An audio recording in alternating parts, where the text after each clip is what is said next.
डंडे का उपयोग, वो डंडा जो ईबी, सीबीआई,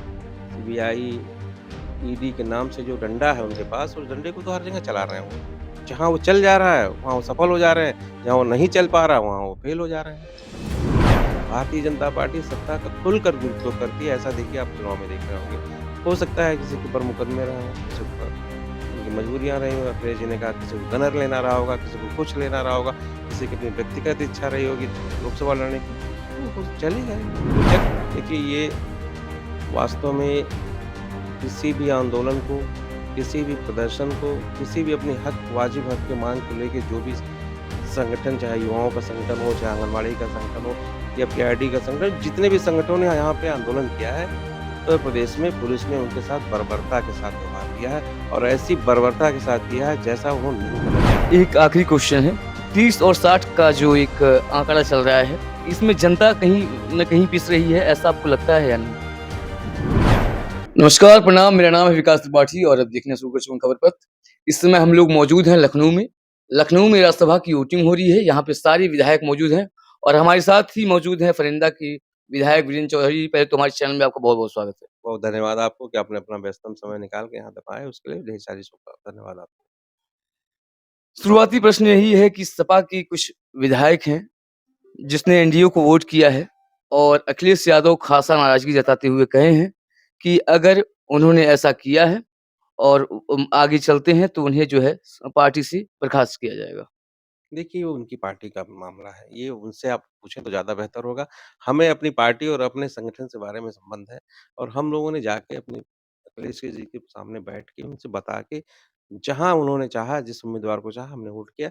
ये हमने अपने गठबंधन धर्म को निभाया, हमारी पार्टी ने पूरी तरह से उनका सहयोग किया। उनकी पार्टी में जो है, वो निर्णय अखिलेश जी को लेना है। आपकी पार्टी उनके साथ गठबंधन में है, तो जैसे-जैसे उनके विधायक हटेंगे, स्वामी प्रसाद मौर्य पीछे हट गए हैं, वो अपनी नई पार्टी बना रहे हैं, तो आपको नहीं लगता है कि इंडिया जो गठबंधन बनी हुई है, वो कमज़ोर होगी इससे? देखिए, वो उन विधायकों के बारे में जिन्होंने पार्टी से हट के वोट दिया है, उनके बारे में भी कभी आप सोचिए, उनके पीछे जीवन में जाइए, उनकी भी अपनी अपेक्षाएँ होंगी। हो सकता है कुछ टिकट के लिए भाग गए हों, हो सकता है कुछ एमपी लड़ने के लिए गए हों, हो सकता है कुछ और कारणों से गए हों जिनके ऊपर दबाव रहा हो, तो इससे पार्टी नहीं जाती, कोई पार्टी इस पे असर नहीं पड़ता। हाँ, विधायक का उनका अपनी छवि होती है, हो सकता है उस क्षेत्र में पार्टी का कुछ नुकसान हो, लेकिन इससे बहुत बड़ा असर पार्टियों पे नहीं पड़ता है, वो अपने निजी स्वार्थ में गए होंगे। दबाव का आपने ज़िक्र किया तो सपा राष्ट्रीय अध्यक्ष अखिलेश यादव ने कहा है कि अ, भाजपा के लोग जो हैं डरा-धमका रहे हैं कि जिनके ऊपर केस होगा या फिर कुछ ऐसी चीज़ें सिक्योरिटी को लेके या फिर कुछ रकम को लेके उसका बहला फुसला के उनको पार्टी की से बाहर निकाल के अपनी तरफ जोड़ने का काम की है भाजपा। ये तो सच है कि ऐसे चुनाव में जहाँ पे चुनाव सीमित वोट का होता है, चाहे वो छोटे स्तर पे हो, ब्लॉक प्रमुख से लेके जिला पंचायत से लेके यहाँ राज्यसभा स्तर तक आप आइए ना, इन चीज़ इसमें तो ये हमेशा होता आया है। कभी प्रलोभन का दौर चलता है, कहीं दबाव का दौर चलता है, कभी-कभी उसकी व्यक्तिगत मजबूरियों का लाभ ले लेते हैं विरोधी और उसको वोट ले लेते हैं। तो ऐसा सत्ता पक्ष में रहने वाले सभी लोग करते हैं और ऐसा सदियों से होता है, इस बार भी हुआ। इस बार कुछ ज़्यादा हुआ क्योंकि और पार्टियाँ जो होती हैं और सत्ता में रहने के बाद भी अपने सत्ता का दुरुपयोग नहीं करती। भारतीय जनता पार्टी सत्ता का खुलकर दुरुपयोग करती है, ऐसा देखिए आप चुनाव में देख रहे होंगे। हो सकता है किसी के ऊपर मुकदमे रहे हों, किसी के ऊपर उनकी मजबूरियाँ रही हों, अखिलेश जी ने कहा किसी को गनर लेना रहा होगा, किसी को कुछ लेना रहा होगा, किसी की अपनी व्यक्तिगत इच्छा रही होगी लोकसभा लड़ने की, तो वो चले गए। जो चले गए उनको जाने दीजिए। को सपा के राष्ट्रीय अध्यक्ष हमेशा ये ट्वीट करते रहते हैं। अभी वो कुछ दिन पहले भी कह रहे थे कि नरेंद्र मोदी ने सबकी नस पकड़ी हुई है, कभी ईडी से, तो कभी कुछ चीज़ों से लोगों को अपनी तरफ खींच रहे हैं, ताकि जो है इंडिया में जो गठबंधन है वो कमज़ोर हो जाए। ऐसा तो आपको दिख भी रहा होगा हर प्रदेश में, चाहे वो झारखंड में आप देख लीजिए, चाहे बिहार में देख लीजिए, चाहे दिल्ली में देख लीजिए, चाहे महाराष्ट्र में देखिए, उस उस डंडे का उपयोग, वो डंडा जो ईबी, सीबीआई, ईडी के नाम से जो डंडा है उनके पास, उस डंडे को तो हर जगह चला रहे हैं वो। जहाँ वो चल जा रहा है, वहाँ वो सफल हो जा रहे हैं, जहाँ वो नहीं चल पा रहा, वहाँ वो फेल हो जा रहे हैं। अभी आपने कल ट्वीट किया था, भारत जोड़ो न्याय यात्रा। उसका क्या असर हो रहा है उत्तर प्रदेश की सीटों पे? ज़रा उस पे थोड़ी दृष्टि डालिए क्योंकि प्रतापगढ़ में बहुत राहुल गांधी गुस्से में नज़र आए कि तुम सब लोग सो गए हो, तुम सब लोग मत बोलो। क्या था वो? देखिए, राहुल गांधी आजकल अपनी इस न्याय यात्रा में ज़्यादा से ज़्यादा युवाओं पे, ज़्यादा से ज़्यादा उन बेरोज़गार नौजवानों पे, महिलाओं पे, किसानों पे ही फ़ोकस कर रहे हैं। देखिए, इस यात्रा का मकसद राजनीतिक मकसद नहीं था। राहुल जी ने पहले 4000 किलोमीटर की यात्रा जो थी कन्याकुमारी से हाँ, कश्मीर भारत तक जोड़ो की, यात्रा। उसके बाद भारत जोड़ो न्याय यात्रा की कि वो जो अन्याय हो रहा है, जो समाज में अन्याय फैला हुआ है। जैसे अब देखिए युवाओं की भर्ती निकलती है, भर्ती होती है, पेपर लीक हो जाता है, पेपर लीक हो जाता है, परीक्षा कैंसल कर दी जाती है। तमाम युवाओं के जो जिनके सपने पाले होते हैं, जिन्होंने अपने घर से पैसा खर्च किया होता है, अपने माँ-बाप की गाड़ी कमाई ले आके इलाहाबाद से लेके बहुत जगहों पे जाके उन्होंने कोचिंग करके 6-6 महीने, 1-1 साल तैयारी की होती, उनका सपना टूटता है, उनका पैसा बर्बाद होता है।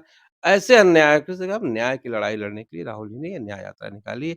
निश्चित है इसका युवाओं पे, महिलाओं पे, किसानों पे बहुत अच्छा असर है। आरओ-एआरओ का पेपर उसी दौरान कुछ दिन पहले हुआ था 18 फरवरी को, वो भी कैंसल हो गया। जिसमें सॉरी 18 फरवरी को नहीं नियर अबाउट हो था, मुझे डेट नहीं याद रही, वो भी कैंसल हो गया। जिसमें जो है कि आयोग में धरना दे रहे अभ्यर्थियों को पुलिस दौड़ा के मारती है और कहती है कि ये जो है उदंतटा कर रहे थे। देखिए ये वास्तव में किसी भी आंदोलन को, किसी भी प्रदर्शन को, किसी भी अपनी हक वाजिब हक के माँग को लेके जो भी संगठन चाहे युवाओं का संगठन हो, चाहे आंगनवाड़ी का संगठन हो या पीआरडी का संगठन, जितने भी संगठनों ने यहाँ पे आंदोलन किया है, उत्तर प्रदेश में पुलिस ने उनके साथ बर्बरता के साथ व्यवहार किया है और ऐसी बर्बरता के साथ किया है जैसा उन्होंने नहीं करना चाहिए। ये लोकतंत्र का हनन है और आप जानते हैं भारतीय जनता पार्टी लोकतंत्र में विश्वास नहीं रखती है।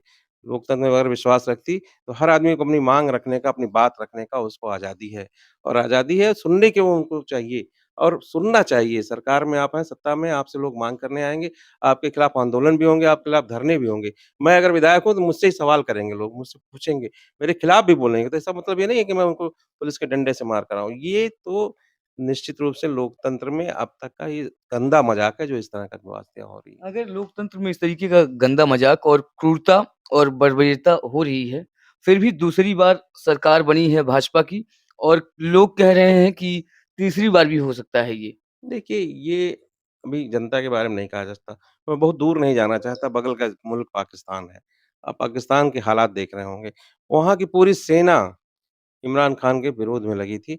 इमरान खान को लगातार लंबे लंबे समय से जेल में डाल दिया था। उनकी पार्टी को चुनाव आयोग ने उनका संबल रद्द निरस्त कर कर दिया। दिया, निरस्त। उनकी पार्टी की सदस्यता रद्द कर दी। निर्दल लड़ गए उनके कैंडिडेट और सबसे बड़ी संख्या में 100 से ऊपर जीत के आए। ये जनता है। जब मन बना लेती है ना, तो फिर वो किसी को नहीं बख्शती है। बड़े-बड़े लोगों को ज़मीन पे आना पड़ा। चाहे डोनाल्ड ट्रम्प का देख लीजिए उठा कहीं भी देखिए, तानाशाही जहाँ पे होती है, तानाशाही जब तक चल जाए, तानाशाही के खिलाफ जब जनाक्रोश होता है, तो सरकार को अपने हाथ धो देना पड़ता है। ऐसा जनाक्रोश उत्तर प्रदेश और पूरे देश में मुझे दिखाई पड़ रहा है। मैं तो कई जगह यात्रा में गया हूँ। ये जनाक्रोश है, लोग सड़कों पे आ रहे हैं, डर के नाते आवाज़ नहीं आ रही है। जिस दिन आचार संहिता लगेगी, उसके बाद आवाज़ बुलंद हो जाएगी और आवाज़ सरकार को उखाड़ फेंकेगी, तीसरी बार बनने का सपना जो है ना, वो मुझे नहीं लगता पूरा होने वाला है इस बार। थोड़ा-सा आपके ज़िले महाराजगंज की तरफ बढ़ेंगे। महाराजगंज में इस बार लोकसभा का चुनाव होगा, तो उसमें ऐसे कयास लगाए जा रहे हैं कि आपका भी कांग्रेस के लोकसभा उम्मीदवार में महाराजगंज से नाम होगा वीरेंद्र चौधरी। देखिए, हमारे यहाँ महाराजगंज को समाजवादी पार्टी ने गठबंधन के तौर पे कांग्रेस पार्टी को दे दी सीट। अगर वो महाराजगंज कांग्रेस पार्टी को सीट दे दी, तो स्वाभाविक है महाराजगंज में जो नेता हैं कांग्रेस पार्टी के, उन्हीं के बारे में पार्टी सोचेगी।